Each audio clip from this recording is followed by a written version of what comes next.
Hey travelers, Mag and I here, coming at you from Kaifu on the very extreme southwest edge of Tokushima Prefecture here on Shishikui Island. This morning presented an opportunity to come to a place that I've never been before. And if you know me well enough by now, you know I never pass up on the opportunity to go check out a new place. There are 4 geocaches right here in town, an outlier to the northeast of us, and a couple outliers to the southwest of us. We have a few hours to be able to kill while we're here in town, so we're at very least going to be able to find the 4 here in town, assuming we can find them, of course. And if we still have time left over, we're going to work on those outliers too. This is a chance for me to be able to show you what Kaifu has in store. So let's go check it out together. Come on, let's go. We begin our adventure for the day with a morning walk along the edge of Ebigaike Pond. Located on the east side of the small town of Kaiyo, just south of Mitoko Bay, Ebigaike Pond features a trail that wraps all the way around its shore. It is a well-maintained, paved path the entire way through, with the lake on one side and forested mountains on the other. Ai-chan is not usually too keen on going on a walk this early in the morning anymore, and certainly not the distance this trail wraps around the pond. However, since we'd already hopped in the car and driven this far out, she decided to go with it.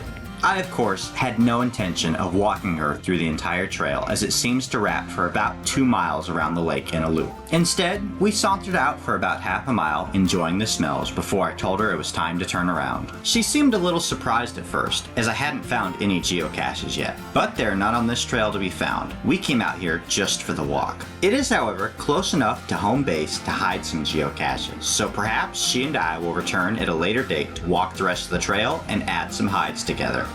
We have made it to our first ground zero of the day, and coordinates have me right about here.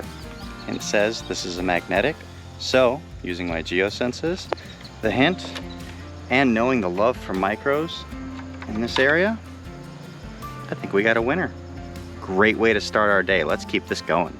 Although our journey today will take us all around Kaifu district, we begin in the town of Kaiyo with a population of about 8,700 people. This area, like everywhere in Japan, has a history stretching back for thousands of years. But the town itself was not formed until 2006, with the merging of Kaifu, Kainan, and Shishikui. This far into the coastal mountains, it's probably not ever destined to grow into a large city. It is by sheer willpower alone that I have not hopped on that slide and gone for a ride. And the only reason I haven't is because Awesome Baboon's baseball team is playing right over there. And if I climb those steps and get on the slide, I'm gonna be in view of everybody. Not that I care one little bit, but Awesome Baboon would not like it. So, maybe another time.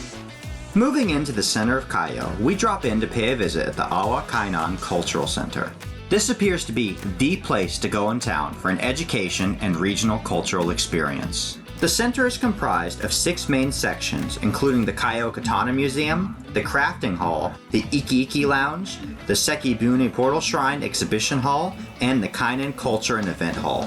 This is also the departure point for the world's first dual-mode vehicle, which we will be learning about a little more today as we explore around Kaifu. This is a very cool looking place, but as usual, when it comes to me geocaching in the morning, I'm here well before they open. No surprise there. I'm gonna go ahead and put a pin on the map though, and hopefully I'll be able to get a closer look at this place in the future. Despite the amount of guardrails in this country, guardrail hides aren't really that common. So, unlike Kentucky, because they're rarity, I still very much enjoy them. My geosenses tell me this thing, yep, right where it should be. Love these bottle caps. Since this is pretty much what we see everywhere we go in this country, let's take a second to dissect this container, because this one is actually particularly good compared to many I come across. So obviously it's a simple cap and cap design. You take a small logbook, you squeeze it into the container there, and they normally attach these to their surface with a magnet. Now that's where the problem lies. Normally the magnet is set onto the lid of the container. It's not glued or anything like that. So when you pull out the logbook, the magnet can come out too. They're very tiny things. So it's easy to lose that magnet completely and then have to search around in the grass for it. Very annoying, can't tell you how many times I've done that. Sometimes they're glued onto the lid, and while that's certainly better, the glue doesn't always hold. This one though, this one I really like, because they took the little paper there and they glued the magnet inside underneath the paper. So when I pull out the logbook from this container, I'm not dropping the magnet and having to do a search for it. So of the bottle caps I found so far, this design is my favorite. Our own little private beach for the morning. We're gonna go ahead and walk down from the steps right onto the sand, take that jetty out all the way to the end, and get the view out over the ocean from there. Ai-chan was a little hesitant to join me on the private beach tour at first because she wasn't too big on going down those stairs. Eventually she gave in though, finding no better approach, and slowly descended the stairs to come join me on the sands of the beach. I am glad she did too, because beach sand like this is a rare treat, as most of the coast is actually quite rocky. As she smelled her way along behind me, I think she got the idea that this was a pretty cool place. In fact, Ozune Beach has been voted one of the best 100 beaches in the country. Somehow, Ai-chan and I were lucky enough to get this beach pretty much completely to ourselves. So no way am I gonna pass up on the opportunity to walk out on these sands, get all these nice smells, and check out the view on the water too.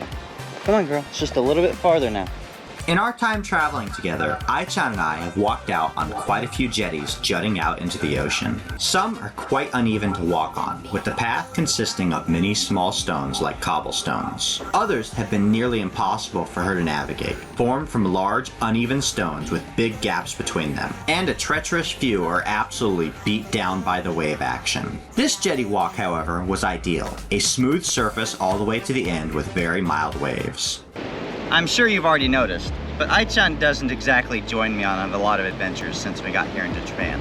That's not by accident. First and foremost, it's been hot out, and way too hot to be taking her out for more than her morning walk. And she does phenomenally well, by the way. She does about a mile every morning and about a mile every evening, and that's it for the day. She is toast.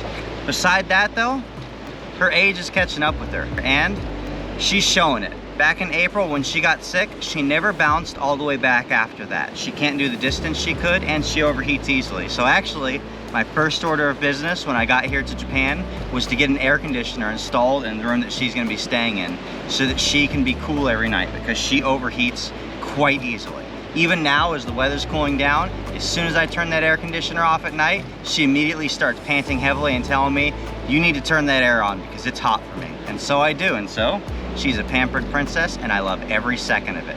We still have a little bit of time to go out and explore, so let's see if we can find another geocache or two before the clock runs out. Come on, Ai-chan, let's do this. Having reached our destination at the end of the jetty, we turn around and begin to walk back again. Ai-chan gazes out beyond the calm waters and the soft sands, targeting the car off in the distance. You can see for yourself, she's not exactly cruising along at high speed here, but this is more or less max speed for her. We've already done close to a mile this morning with the trail we started and out here on the beach, and she's done. She wants to go sit in the car and watch me find whatever other geocaches we have. I doubt she's gonna wanna get out much, but if she indicates she does, she's gonna get out there and enjoy those smells while I enjoy adding my name to those logbooks. The only other person out here with us on Ozune Beach this morning was a runner making his way back and forth across the sands. He stopped to say hi to her, and we had a nice conversation before continuing our walk toward the car. Because, as we already learned, caching our way across the United States, Ai-chan is always well aware of exactly where the car is parked. Despite how close we are to the coast, we've actually get very few opportunities to come out and visit the beach. So this is a welcome change of pace. And I love the sound of the waves lapping on the shore. Something I don't think I could ever get tired of. It really doesn't matter how far in you go. You can expect to see these tsunami refuge information signs pretty much everywhere, and especially when you're close to the beach like we are right now, because that's always a very real concern pretty much anywhere here in Japan. Back in the middle of Kaiyo, the only way to reach our next target is through the middle of this building. Have you ever heard that phrase, "It was in the last place I checked"? I've always thought that was a weird phrase because of course it was in the last place you checked. Why would you keep looking after you found it? The way that should be phrased is, it was in the last place I could have possibly checked. And that's what happened here. I have checked every single other possibility for this geocache until I got to the last possible place. But hey, a find's a find, even if I did have to search everywhere else first. This container is the perfect example of what I'm talking about on the other side of that. See this little magnet here on the inside of the lid? As you can see, it was glued into place, but the glue didn't hold. So when you pull out the logbook or you turn the container, just like that, the magnet's gone, and then you've now spent longer looking for the magnet than you have for the geocache. I'm really tempted to stick around just to see what a dual mode vehicle in action looks like. Right here, it's able to go on the railway, but as you can see, it hops right off the railway and proceeds along the main road. A dual mode vehicle, also known as a DMV, is a vehicle that is capable of operating on a conventional roadway as well as on a railway track, opening up transit options. That design is kind of a trip, isn't it? The way you've got the regular tires for the roadway and then it immediately switches over to the railway. I definitely want to see one of these things moving. It may have taken longer than expected, but eventually a dual mode vehicle did show up. Of course, right when I finally leave the observation area is when the dual mode vehicle actually shows up. Go figure, right? But we're still going to get to see it make this transition from the road to the rail. Once the driver of the dual mode vehicle comes to a complete stop over the tracks, he drops down the driving wheels, lining them up to the rails.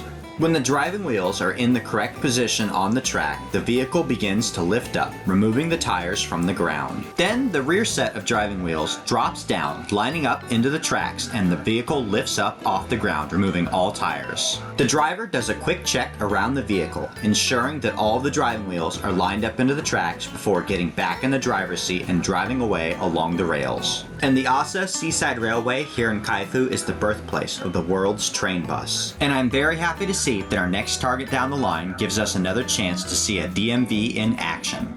This is the exact kind of ground zero Ai-chan wants nothing to do with. All those stairs right there, she would stand at the bottom of this, sit down really firmly and go, I don't think so, Mag. So she's gonna wait this one out while I go make the find. For just the briefest moment, I was worried that this might be a train hide, but fortunately the coordinates are just a little too far off. I make the find and then hear the sweet sound I was hoping for.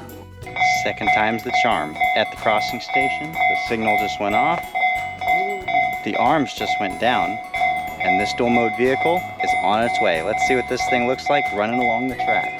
For some reason that I can't quite explain, the design of this train/bus reminds me a little bit of a dog. When it pulls up to the station, the conductor gives me a funny look as I don't go to board, but instead check out the undercarriage. I wonder if I'll start seeing these in other places in Japan as I begin my walk back down from the station to where Ai-chan is waiting for me. She looks out the window excitedly, enjoying the view as we drive along the banks of the Kaifu River to our next ground zero. Tools of the trade don't always need to be complicated. Sometimes a simple stick can get the job done. This geocache was completely encased in a spider web, and I mean like, it was wrapped up like it was part of the dinner menu. So I used the stick, cleared the whole way, felt around in the hole without putting my fingers in there to make sure I heard the click of something magnetic, and only then was I able to retrieve the geocache from the middle of that web. I don't know where the spider went, but he's not on my hand. Making fantastic time through the targets we had picked out in Kaiyo, we began to make our way down the coast toward the outliers on Shishikui Beach. Upon our arrival here, I instantly realized why we had Ozune Beach all to ourselves. It's because everybody was over at this beach today. While the waves over at Ozune Beach are basically non-existent, Shishikui Beach gets reliable wave action, particularly at this time of year. As you can see for yourself, this particular part of the coast is a very popular surfing destination, and there are tons of surfers out there just enjoying the wave action here. Not a bad idea, is it?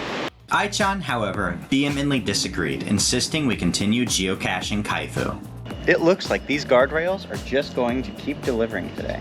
And another one that is just completely wrapped up in the spider web, but that's okay.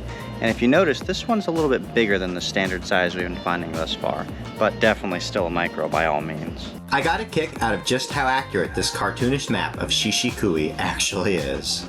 Not only did we manage to find all of the targets on our list, but we've had time to pursue the outliers as well. We've actually managed to push all the way to the southwest edge of the prefecture. And when I mean the edge, I mean we are less than half a mile from crossing out of Tokushima Prefecture, and so that's it. We're not going to go any further south for today. Staying in Tokushima.